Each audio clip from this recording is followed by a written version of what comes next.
Welcome to Texas A&M Agri-Life Extension. My name is Joanne. I'm the Family and Community Health County Extension Agent for Texas A&M Agri-Life Extension, Hidalgo County. We are in week number 3 for our Step Up, Scale Down program. Congratulations. Thank you for sticking with us. Now, if you haven't weighed yourself, please weigh yourself today to mark the progress. We are in week number 2 of Walk Across Texas. If you need a team code or need to learn how to input your mileage into Howdy Health, please contact your local county extension agent. Week number 3, let's talk about scaling down by reading labels. We're going to understand how to read a nutrition label, and also we're going to understand how to utilize a nutrition label so we can manage our weight. Eat smart, read the label. A great pro tip about empowering yourself to read your nutrition label is because you're going to be informed. You're going to understand how much nutrients you're consuming. In addition, you're going to determine the best choice of the item that you're going to consume by comparing different products, and you get to also eat different types of food. This is how a nutrition label looks like. You'll start off by looking at the serving sizes. Sometimes a person can eat multiple servings without even realizing it. So for example, this illustration states serving size 1 cup, serving per container is 2 cups. Number 2, check on the calories. We talked about calories and how it provides us energy, and sometimes it may make us a little sluggish depending on what we eat. So regarding calories, a good snack is about having 100 to 200, and a good meal, breakfast, lunch, or dinner, is about 400.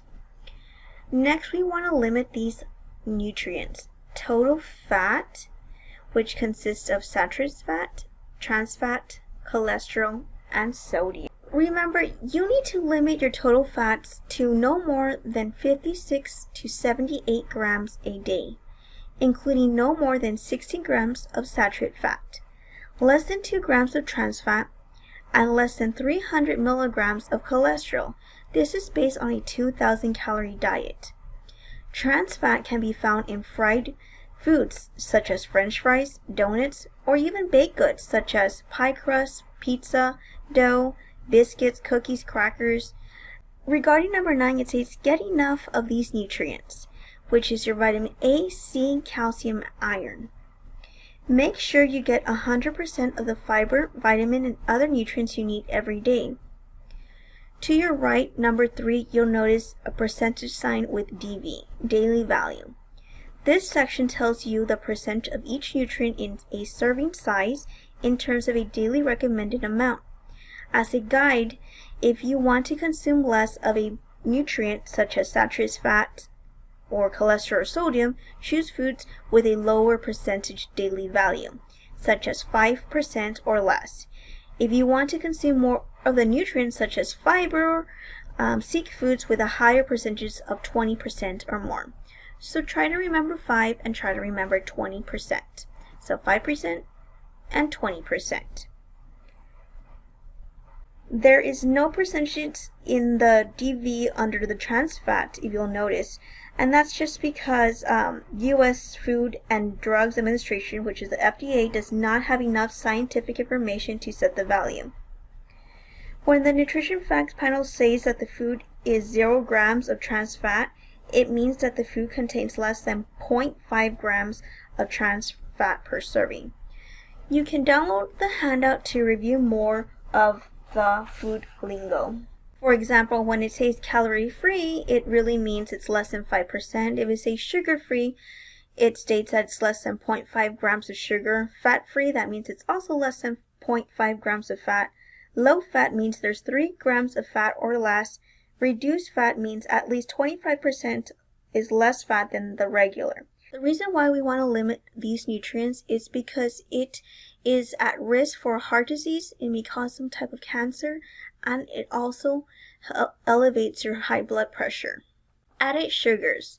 The dietary guidelines recommend that less than 10% of the daily calories be from added sugars, which is about 12 teaspoons for a 2,000 calorie diet.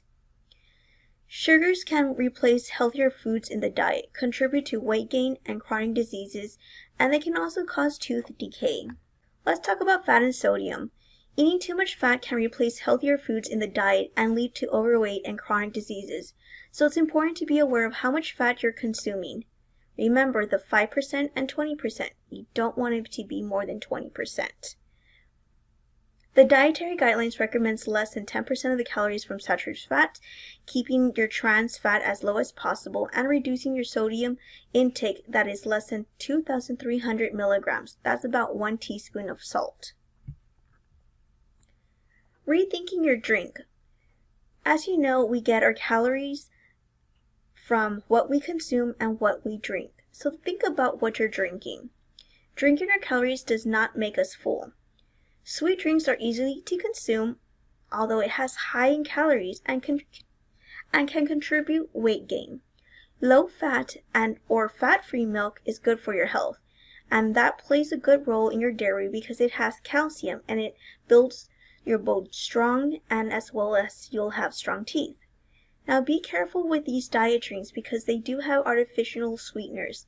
They add a little or no calories to diets, however they have a few or no nutrients and may increase desire for sweet taste. Caffeine is a mild stimulant that affects the nervous system and can be a diuretic effect.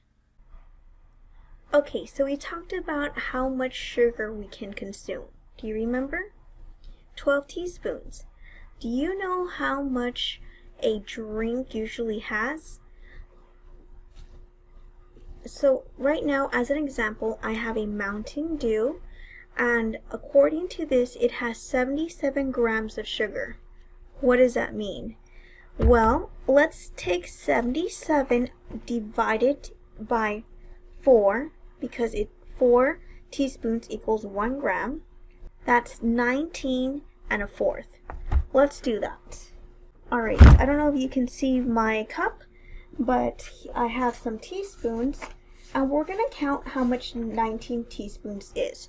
Remember, for the day, we can only have 12 teaspoons. So if we do consume and drink this Mountain Dew, we have passed our limits. So here we go. There's 1, 2, 3, 4, 5, 6, 7, 8, 9, 10, 11, 12, 13, 14, 15, 16, 17, 18, 19, and let's do a little fourth. Look how much sugar that is. Yikes. So when you are reading a nutrition label and you're looking at the grams in the sugar, divide by 4, and once again we should only be consuming 12 teaspoons based on a 2,000 calorie diet. So I hope you learned something. I also wanted to congratulate our Walk Across Texas winner, Miss Yolanda Garza. Miss Yolanda Garza from Hidalgo County, she has walked 57.75 miles. Congratulations to her. And we'll be sending you a prize by the mail. Also, I do want to give a shout out to Veronica Rodriguez. She'd walked 55 miles for week number 1. And Marisa Padrazo's 35.99 miles. We do have other walkers that are continuing to catch up, so it's just a little challenge. Make sure to log in your miles daily. Also, regarding our Facebook challenge, I would like to congratulate Ms. Veronica Hernandez from Webb County. She received an ankle resistant. Thank you everyone that has participated in the Facebook challenge. Today's Facebook challenge, and if you don't have Facebook, just send me an email today's challenge is to take a picture of a nutrition label that is healthy. So that can be something for a snack, that can be maybe a bread, that can be maybe a pasta, that can be maybe a protein. We look forward for that. Once you post that photo, you'll be entered into the drawing, so that way we'll announce the winner next week. Now, week number 3, we have these beautiful knife sets, and for those participants that have been attending week number 1, week number 2, and week number 3, we will announce the winner next week, so that way individuals that do watch this presentation after our live session may be qualified. So if you're watching this video after hours when it's not live, please send an email to your respective county extension agent and stating that you watched it, so we can include your attendance and you can be entered into that. That means if you missed week number 1 or week number 2, please watch those and then let us know, so that way we can include you. We'll be wrapping out these knife sets next week for week number 4 at our live set. This week, now my internet at my office lost connection, so that's why I'm recording it. We have an instructor, Miss Lorena. She is a Zumba instructor from the San Carlos Community Center, the Endowment Center, and she gave a great workout. We're gonna post this Zumba workout soon. It's not going to be connected to this. I will have to ask Miss Angie to get me that copy, so stay tuned for a part 2 video. Thank you. We'll see you next week. Have a great day. Bye.